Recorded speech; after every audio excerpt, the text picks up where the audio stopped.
1장 1절부터 3절, 구약의 1287면 요나서 1장 1절부터 3절까지의 말씀을 같이 교독하고 3절은 같이 읽고 그렇게 읽어보도록 하겠습니다. 여호와의 말씀이 아미떼의 아들 요나에게 임하니라. 이르시되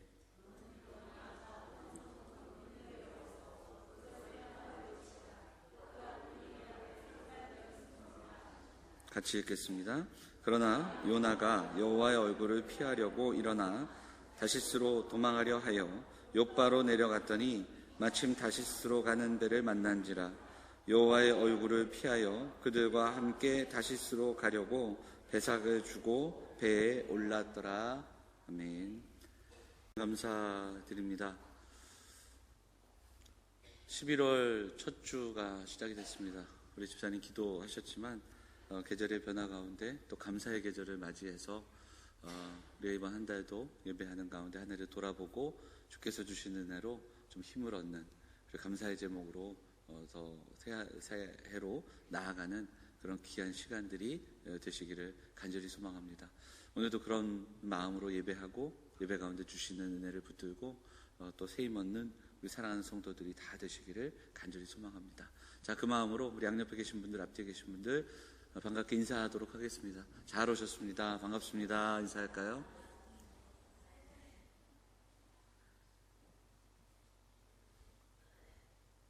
네, 오늘 본문의 말씀 의지해서 요나서 1장 1절부터 3절까지 말씀 통해서 우리 요나서 첫 번째 시간을 좀 시작하려고 합니다. 하필이면이라는 제목으로 말씀을 좀 나누도록 하겠습니다. 몇 주 동안 칼빈주의 가운데 핵심적인 교리에 대한 이야기들을 좀 나눴고요. 오늘부터 몇 주 동안 여러분 잘 아시는 내용이기도 하고요. 또 짧기도 한데 요나서를 함께 좀 묵상하고자 합니다. 그래서 전체 요나서 내용을 통해서 이 땅을 향한 하나님의 크신 사랑, 그리고 하나님의 은혜와 자비, 그리고 그 앞에 있는 선지자의 또 모습을 통해 또 우리가 우리를 향한 하나님의 마음과 또 요나를 통해 또 우리의 모습을 좀 비춰보고 또 묵상하게 되는 그런 시간들이 되었으면 좋겠습니다.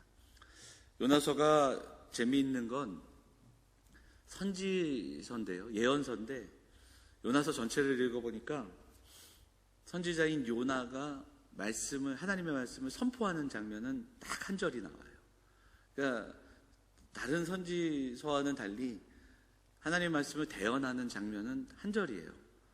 그리고 나머지는 그 앞에 상황들, 그 한 절을 외치기 위해 일어났던 일들, 그리고 하나님이 하신 일, 그리고 그 한 절 이후에, 그 말씀 선포 이후에 어떤 일들이 일어났는지, 그것이 이제 요나서의 큰 특징입니다. 그래서 다른 선지서와는 다른 내용들을 좀 보여줍니다. 그렇게 선지자가 선포한 말씀은 단 한 절인데, 또 특이한 것은 이 한 절의 말씀을 선포했음에도 불구하고 니느웨라는 한 성이 회개하게 됩니다. 그래서 많은 사람들이 회개하고 그리고 또 영적인 각성을 경험하게 되는데, 우리가 몇 주 동안 우리 요나서를 읽어나가면서 우리에게도 이런 영적 각성이 일어나기를 간절히 소원합니다. 이 시대 가운데 하나님 주시는 마음들을 우리가 품을 수 있기를 원하고, 또 그 성에 일어났던 그 영적인 각성, 부흥, 이 모습들이 우리의 가슴 속에 또 우리 공동체 안에서 다시 한번 우리도 경험할 수 있는 그런 시간들이 될 수 있었으면 좋겠습니다. 자, 오늘 그 첫 시간으로 좀 서론적인 이야기들을 좀 나누도록 할 텐데요. 여러분, 오늘 제목을 제가 하필이면 이런 제목으로 제가 제목을 잡았는데, 여러분 하필이면 이 말을 들으면 어떤 느낌을 받으십니까? 자, 그러면 좀 쉽게 긍정적입니까? 부정적입니까? 부정적이죠. 조금 그러니까 사전적인 의미를 찾아보니까 딱히 또 부정적이지만은 않은데 이런 뜻을 갖고 있습니다. 국어선 사전에 보니까 달리하거나 달리되지 않고 어찌하여 꼭 이런 뜻을 갖고 있습니다. 자, 이런 거죠. 이런 그 말을 언제 많이 쓸까요?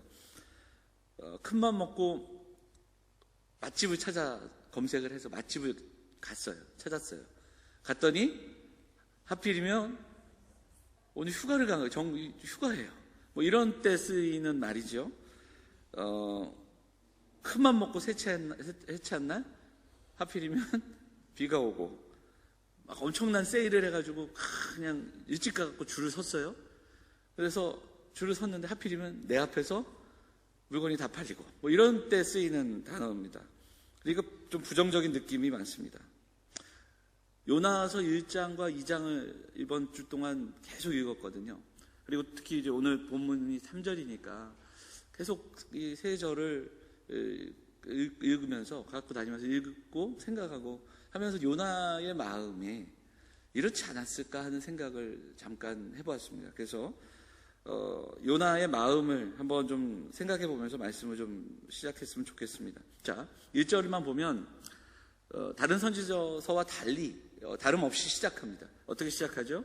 여호와의 말씀이 아미떼의 아들 요나에게 임하니라. 하나님이 부르시고 사명을 주시고 하나님께서 말씀을 주신 겁니다.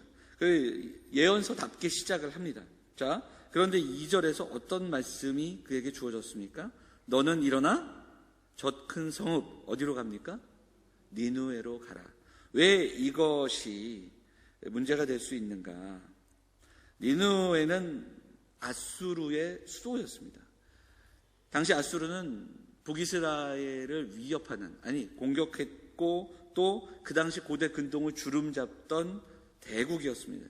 여기서도 보면 저 큰 성읍 이렇게 수식하고 있는 것을 보면 바로 그 니느웨가 어떤 곳인지를 우리에게 보여주는 겁니다. 특히 그 땅은 그 본문에도 나오듯이 악독이 주님 앞에, 하나님 앞에 상달되었다 이런 표현이 있는데 악한 땅이었습니다. 근데 그곳으로 가서 그곳의 멸망을, 심판을 외치라는 겁니다. 아수르 사람들이 잔인한 것으로 악명이 높았습니다. 기록을 보면 아수르 사람들이 전쟁에서 승리하고 정복하면 그 땅의 사람들의 혀를 잘랐다, 뭐 이런 기록도 있고요. 그 외에도 굉장히 많은 잔인한 기록들이 있습니다.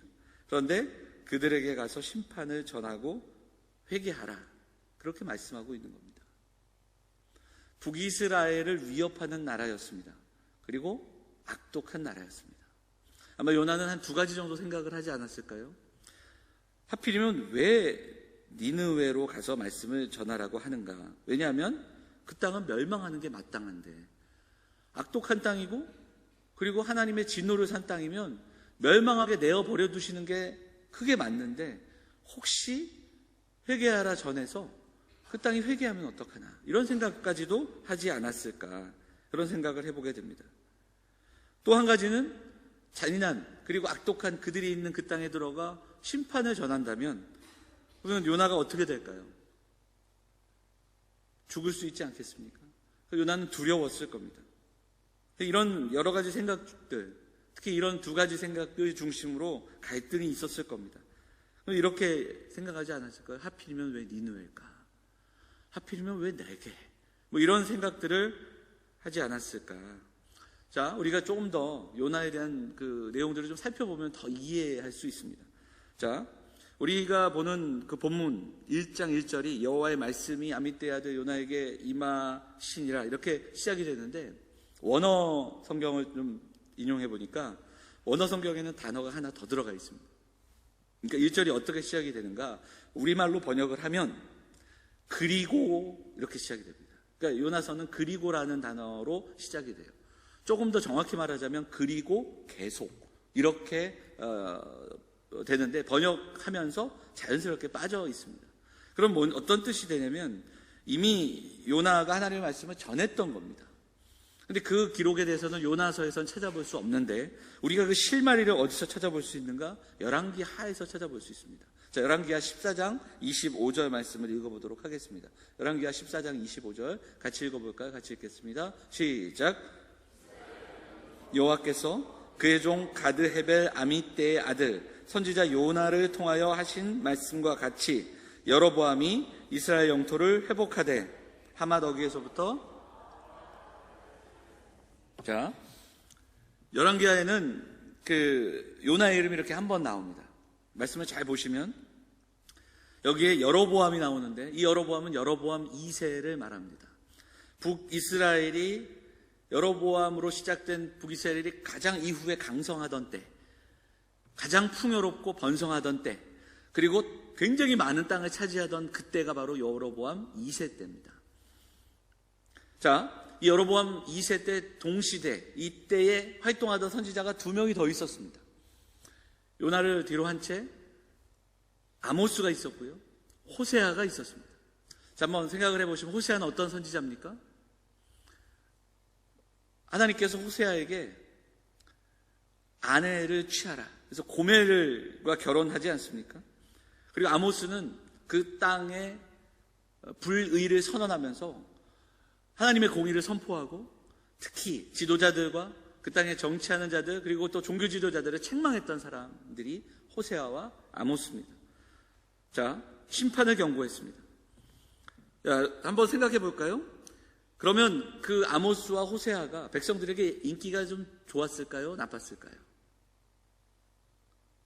사랑받았을까요? 그렇지 않습니다.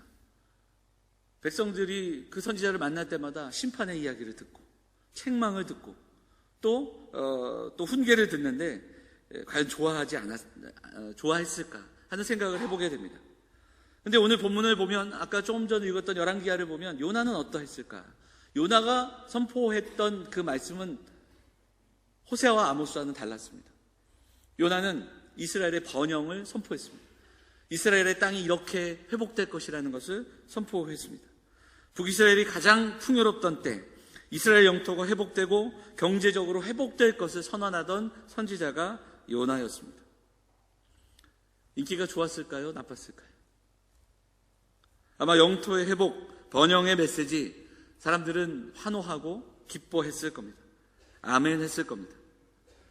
생각해보죠.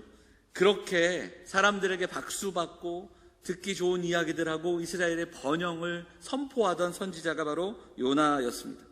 그런데 이전과는 전혀 다른 말씀, 다른 나라로 가서 그 나라의 심판을 전하라. 더구나 그 나라가 바로 아수르의 수도 니누에였다라는 사실입니다.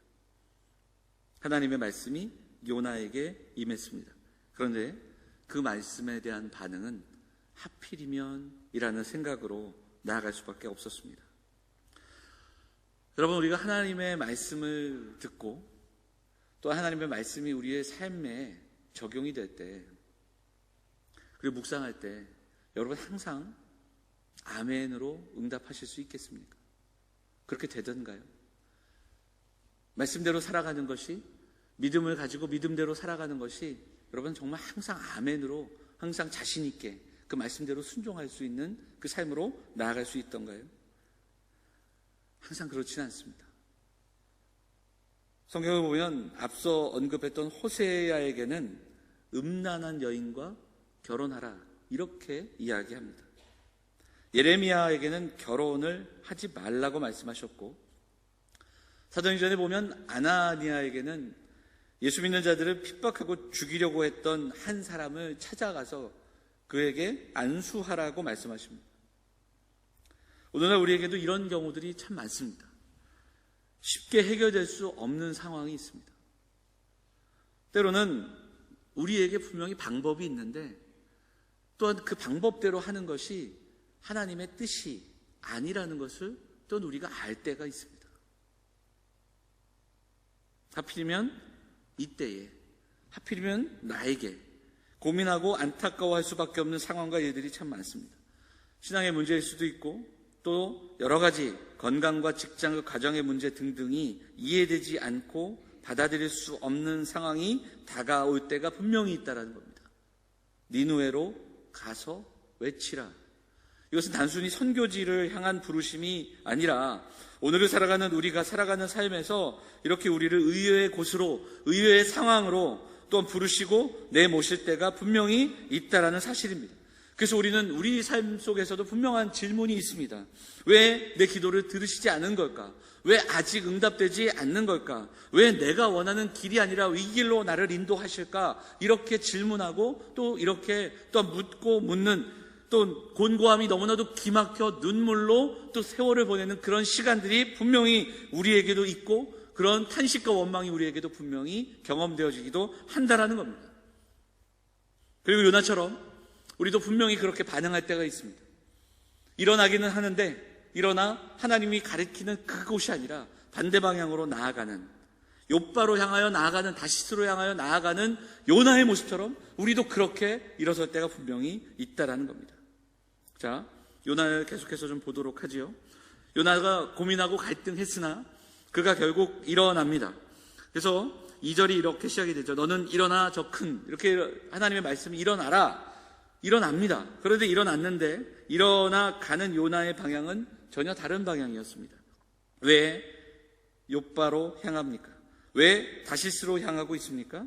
오늘 본문의 말씀을 보면 그가 일어나 여호와의 얼굴을 피하려고, 이것이 2번이 반복되고 있다라는 겁니다. 여호와를 피하여, 여호와의 얼굴을 피하여 다시스로 향하게 됩니다. 이 구약 성경에 나오는 선지자들과 요나가 참 많이 비교가 되는데요. 구약 성경에 여러 선지자가 나오는데 그 수많은 선지자 가운데 이스라엘 땅을 벗어나 다른 나라로 가서 말씀을 전하라, 이렇게 부름받은 사람은 딱 2명입니다. 요나와 엘리야입니다. 물론 오바댜는 에돔에 대해서, 에돔의 심판에 대해서 선언했고, 나훔도 니누에 대한 그 심판을 예언했지만 그들이 그 땅을 가서 그 땅 사람들한테 한 게 아니라 이스라엘 안에서 그 예언을 한 겁니다. 그 땅을 향한 예언을. 근데 요나에게만은 유일하게 그 땅으로 가서 복음을 전하라, 이렇게 말씀하게 되죠. 그리고 또한 그 하나님의 부르심과 말씀 앞에 이렇게 대놓고 도망하고, 그리고 도망친 선지자는 또 요나가 유일한 선지자입니다. 이 요나의 이름의 뜻은 찾아보니까 비둘기입니다. 아마 요나의 아버지가 요나의 이름을 지을 때 비둘기처럼 순결하고 그리고 또 순전하게 살아갈 것을 기대하며 지었을 겁니다. 그러나 요나는 또 비둘기의 또 다른 모습처럼 고집스럽고 어리석은 모습을 우리에게 보여줍니다. 호세아서에 보면 호세아가 이스라엘 백성들을 비둘기에 비유해서 어리석은 비둘기 같은 이스라엘, 이런 구절이 나오는 것을 보게 됩니다. 그래서 이 비둘기는 사실 구약 성경에서 여러 번 이스라엘과 비유되는 그러한 말씀으로 여러 번 비유로 쓰이기도 합니다. 그래서 그런 관점에서 요나는 이스라엘을 보여주는 그러한 선지자이기도 합니다.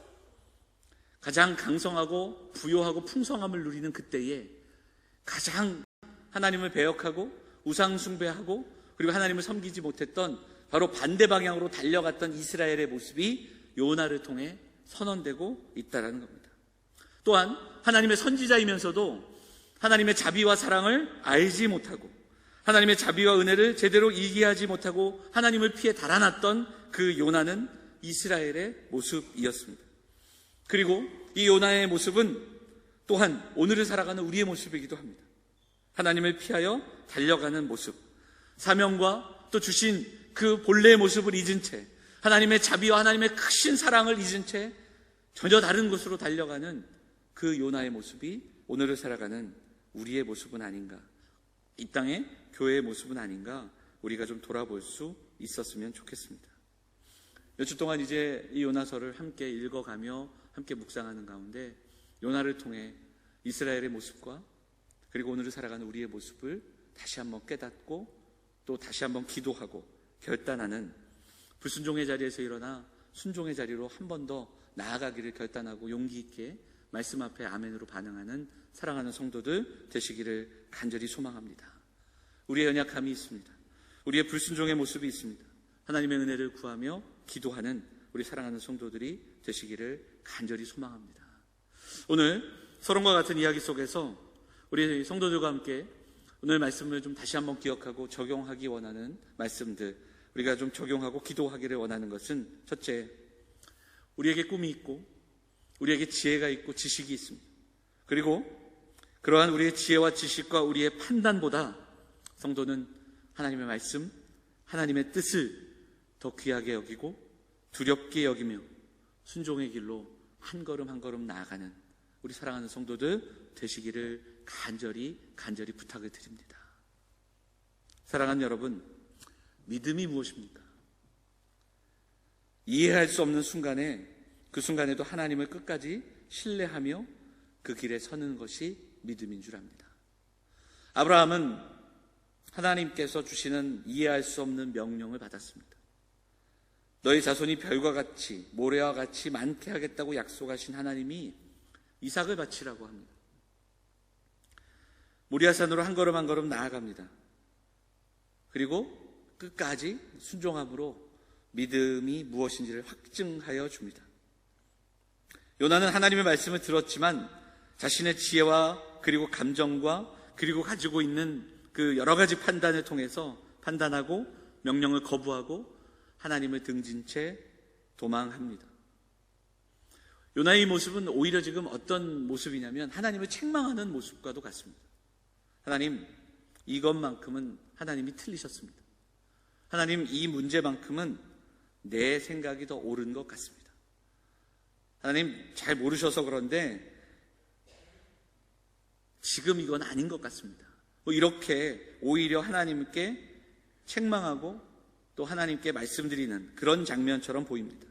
내 판단이, 내 방법이 더 효과적일 겁니다. 이렇게 이야기하고 선언하고 있는 겁니다. 사랑하는 여러분, 하나님의 말씀 앞에 내 뜻을 접고 순종하는 것이 우리의 믿음입니다. 하나님은 말씀하시고 우리는 순종하는 것이 분명히 맞습니다. 인생을 살다 보면 수많은 길을 만나고 그리고 선택하게 됩니다. 사람들이 살아가는 인생의 방법과 그 길이 다 동일하진 않습니다. 성도들을 만나면, 그리고 성도들의 이야기를 들으면 겪고 있는 상황들 그리고 지금의 모습들이 다 같지 않습니다. 어떻게 이런 일들이 있을까? 하나님 왜 이런 일들을 허락하실까? 질문할 수밖에 없고 사실 답을 드릴 수도 없는 그러한 상황들이 참으로 많습니다. 우리의 인생의 길이 그렇습니다. 그런데 그 모든 길이 다를지라도 하나님께서 부르신 하나님의 사람들이 가야 할 목적지는 크게 다르지 않습니다. 그 길을 믿음의 성도들 그리고 믿음의 선진들은 하나의 문장으로 요약해 놓았습니다. 그것이 우리가 잘 알고 있는 소율이 문답입니다. 우리의 인생의 목적은 다른 길을 다 걸어가지만 우리가 가야 할 그 목적지는 하나님을 영화롭게 하며 하나님을 영원토록 즐거워하는 겁니다. 그것이 우리가 함께 바라보며 나아가는 그러한 길인 줄 믿습니다. 그리고 그것은 다른 법칙이 아니라 우리가 생각하고 우리가 알고 있는 그것이 아니라 하나님의 말씀이 가르쳐 주시는 그 방향으로 나아갈 수 있도록 하나님 우리에게 말씀을 주신 겁니다. 그 법칙은 하나님의 말씀에 담겨 있는 겁니다. 그렇게 소율의 문답은 1문과 2문과 3문으로 시작이 되고 있다는 겁니다. 이미 우리에게 주신 말씀이 있습니다. 자, 신명기 29장 말씀을 한번 읽어보도록 하겠습니다. 같이 읽어볼까요? 신명기 29장 29절입니다. 같이 읽겠습니다. 시작. 감추어진 일은 우리 하나님 여호와께 속하였거니와 나타난 일은 영원히 우리와 우리 자손에게 속하였나니 이는 우리에게 이 율법의 모든 말씀을 행하게 하심이니라. 자, 감추어진 일이 있습니다. 그것은 우리 하나님께 속한 겁니다. 이 세상에는 우리가 알 수 없는 게 사실 더 많습니다. 그리고 이 본문을 다른 번역본에서 찾아보니까 감추어진 일, 이것이 하나님이 숨기신 일, 이렇게도 번역이 됩니다. 하나님은 우리에게 다 알게 하지 않으셨습니다. 하나님이 하신 일을 우리가 다 알 수 없고 하나님이 숨기신 일들이 분명히 있습니다. 그래서 우리가 살아갈 때 이해되지 않는 상황이 훨씬 더 많습니다. 나의 인생을 돌아봐도 타인의 인생들을 돌아봐도 우리가 알 수 없는 상황들이 정말 많다라는 겁니다. 하지만 그 애매한 상황들, 그 알 수 없는 그 일들을 그저 모호하게 막연하게 살아가라고 성경은 이야기하지 않습니다. 그럼 어떻게 살아야 합니까? 신명기 기자가 말합니다. 알 수 없는 일, 감추신 일들이 있지만 그러나 이미 알고 있는 일들이 있다라는 겁니다. 이미 우리에게 주신 말씀, 나타난 일이 있다라는 겁니다. 감추어진 일과 나타난 일이 있습니다. 하나님이 우리에게 하신 일이 있고 보여주신 일이 있고 우리를 설득하시는 일들이 여기에 있습니다. 그러면 우리가 알 수 없는 상황, 그 상황을 이해하고 그것을 찾아내려고 하기 전에 우리가 해야 될 일이 무엇인가? 이미 나타난 일들을 바라보는 겁니다. 이미 주신 말씀을 우리가 순종해 나아가는 겁니다. 먼저 주신 말씀을 기준 삼아 나타난 이야기들을 받아 순종하며 작은 순종의 길이지만 한 걸음 한 걸음 걸어 나가는 겁니다. 때로는 말씀을 적용하고 순종하는 삶, 이것이 내게 이익이 되거나 내가 받아들일 수 없거나 이익이 되지 않을 수도 있지만 우리는 내게 나타난 그 일이라면, 그것이 하나님의 말씀이라면 그것을 먼저 순종하며 그 말씀을 적용하며 살아가는 겁니다. 그리고 그 말씀에 우리가 조율되어야 한다라는 사실을 신명기 기자는 먼저 말씀하고 있다라는 겁니다. 삶이 순탄치 않을 때 누구나 원망하게 되고요, 누구나 탄식할 수밖에 없습니다. 그러나 오늘 우리가 다시 한번 기억하기를 원합니다. 이미 우리에게 주신 말씀이 있습니다. 그 말씀으로 나아가고 그 말씀에 순종하는 연습이 오늘을 살아가는 우리 사랑하는 영험의 성도들 삶 속에 여러분의 인생 가운데 날마다 거듭되어서 하나님이 이미 알려주신 그 일들을 경험함으로 내 지혜와 내 지식과 내 뜻보다 더 크신 그 하나님의 뜻을 하나씩 경험하고 말씀의 무게를 경험하고 그 말씀의 조율을 경험하며 살아가시는 사랑하는 영험의 성도들 다 되시기를 주의 이름으로 축원을 드립니다. 우리가 이 말씀을 붙들고 기도하기를 원합니다. 그리고 한 가지 더 묵상하며 기도하기 원하는 것은 우리가 하나님의 뜻 앞에 순종하기 위해 우리는 오늘 예배하며 우리가 하나님의 말씀을 앞에 설 때 우리는 하나님을 더 알기에 힘써야 합니다.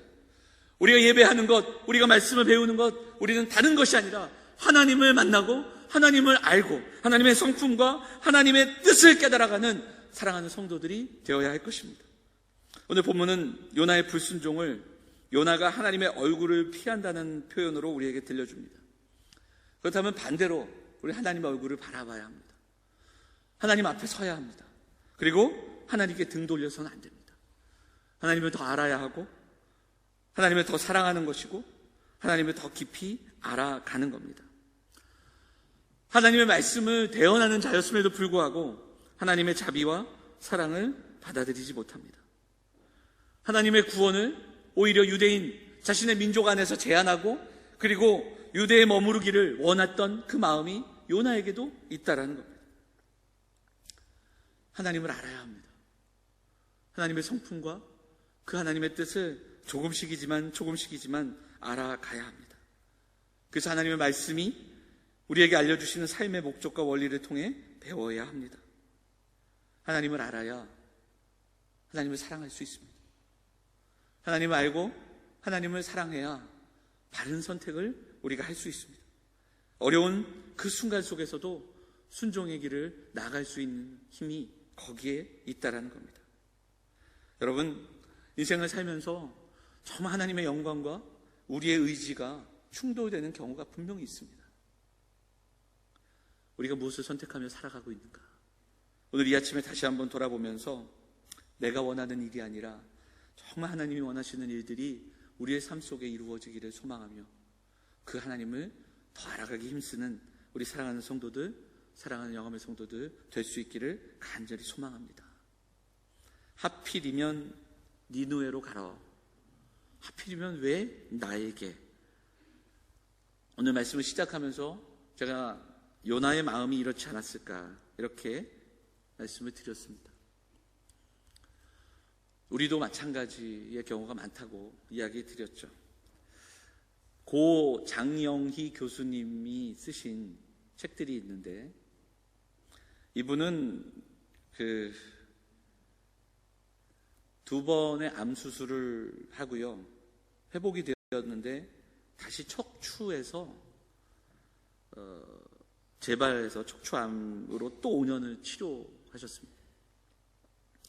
다 치료되고 완치됐다고 분명히 판정을 받았는데 또 간에 종양이 발견되고 그렇게 한 20년의 세월을 그렇게 치료하면서 보내던 그런 가운데 참 글을 많이 썼습니다. 그래서 우리 장영희 교수님 책이 굉장히 많이 있는데 그 중에 그 내 생에 단 한 번이라는 책에 이 하필이면이라는 제목으로 글이 하나 있습니다. 이런 내용이에요. 남들은 다 잘 걷는데 하필이면 내게 왜 이런 일들이 생겨서 나는 목발을 짚고 건널까? 왜 내게 이런 일이 계속 있는 걸까? 이렇게 아픔과 한탄과 슬픔이 있는 겁니다. 그러면서 글이 안 써지는 거예요.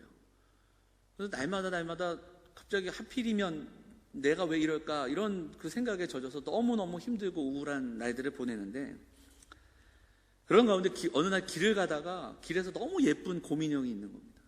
그래서 이걸 샀어요. 왜 샀냐면 조카가 있어서 초등학교 2학년인 조카에게 주려고 산 겁니다. 그래서 조카에게 막 갔어요. 그래서 조카한테 이 인형을 선물했습니다. 조카가 너무 좋아하는 거예요. 그래서 이 인형을 봤더니 이렇게 이쁜 인형을 하필이면 왜 내게 주는 거예요? 이렇게 답을 하는 거예요. 근데 이게 어떤 뜻이었냐면, 아니 이렇게 좋은 걸 나한테 주니까 너무너무 기뻐요가 담겨 있는 거예요. 그러니까 이분이 그동안 내가 썼던 하필이면이라는 단어랑 다른 단어를 만나게 된 겁니다. 슬픔과 또 한탄과 아쉬움만이 아니라 이게 고마움과 기쁨의 단어로도 쓰이는구나. 그렇게 생각하면서 자기 자신을 돌아보고 돌아와서 글을 다시 썼어요. 내가 이렇게 힘들고 어렵지만 하필이면 그래도 이렇게 좋은 가족들을 만나서 이렇게 힘이 되고 또 도울 수 있는 그런 삶을 살아가니 얼마나 감사한가.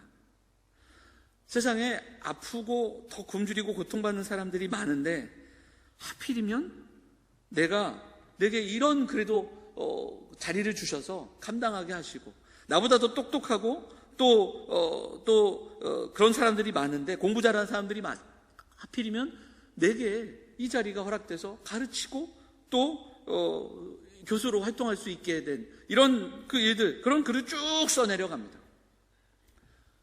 사랑하는 여러분, 우리가 믿음으로 살아간다는 것은 믿음으로 우리의 상황을 바꿔내고 더 좋은 것을 얻어내고 이루어가고 멋진 결과를 만들어내는 그런 것만이 우리의 신앙이 아닙니다. 오히려 우리의 믿음은 이해될 수 없는 상황이지만 먼저 우리에게 보여진 말씀 앞에 순종하고 그 순종의 작은 시냇가를 넘어 큰 강물 앞에서도 이해되지 않지만 하나님의 뜻이기에 순종할 수 있는 그 자리로 나아가는 것, 상황과 환경이 변하지 않더라도 그 상황과 환경을 향하여 다른 선포할 수 있는 것, 그것이 우리의 믿음인 줄 믿습니다. 하나님, 하필이면 나 같은 것도 사랑하시고 하필이면 이렇게 귀한 사람들과 함께 믿음의 삶을 살아가게 하시고 하필이면 나를 택하여 주셔서 하나님의 은혜 가운데 나아갈 수 있도록 인도하시는, 오히려 그 고백과 그 선포가 우리의 믿음의 고백이 될 수 있기를 원합니다. 우리의 모습이 짧은 3절의 말씀을 살펴보았지만 요나와 그다지 다르지 않습니다. 그러나 실망하지 않아야 합니다. 왜냐하면 수많은 사람들이 동일한 길을 걸었기 때문입니다. 인류 역사에서 하나님의 길은 최선이고 하나님의 뜻을 향하여 언제나 옳다고, 그리고 온 삶을 향하여 그 하나님의 뜻을, 그 모든 순간 모든 방법을 통해서 하나님의 뜻을 이루기 위해 살아가셨던 분은 한 분뿐이셨습니다. 예수 그리스도, 그분 외에 그렇게 하나님의 뜻과 하나님의 말씀과 하나님의 길을 온 삶을 다해 전적으로 그 삶을 보여주신 분은 예수 그리스도 한 분뿐이었습니다. 우리가 요나와 동일할지라도, 오늘도 탄식과 아픔으로 하필이면의 삶을 살아갈지라도 실망하거나 낙심하지 말아야 할 이유가 여기에 있습니다. 이 아침 사랑하는 성도들과 함께 작은 결단을 가지고 기도하기를 원합니다. 이미 우리에게 주신 하나님의 말씀, 이미 나타나신 그 하나님이 하신 일들을 우리가 오늘도 묵상하며 작은 순종의 길을 한 걸음 한 걸음 걸어가시는 우리 사랑하는 영험의 성도들 되시기를 간절히 부탁을 드립니다. 그러기 위해 오늘도 날마다 하나님의 말씀, 삼위 되시는 하나님의 그 은혜와 사랑을 알아가기에 힘쓰는 우리 사랑하는 성도들 되어주시기를 간절히 부탁을 드립니다. 사랑하는 여러분, 나의 뜻이 아니라 하나님의 뜻이 이 땅에서 이루어지기를 소망하며 기도하며 그렇게 나아가야 합니다. 오늘도 우리에게 주신 말씀 붙들고 전심으로 순종의 삶을 향하여 결단하며 기도하며 한 걸음 한 걸음 나아가시는 사랑하는 영험의 성도들 다 되시기를 주의 이름으로 축원을 드립니다. 우리 말씀 기억하면서 우리 같이 찬양하고 기도하도록 하겠습니다. 나는 오늘도 가네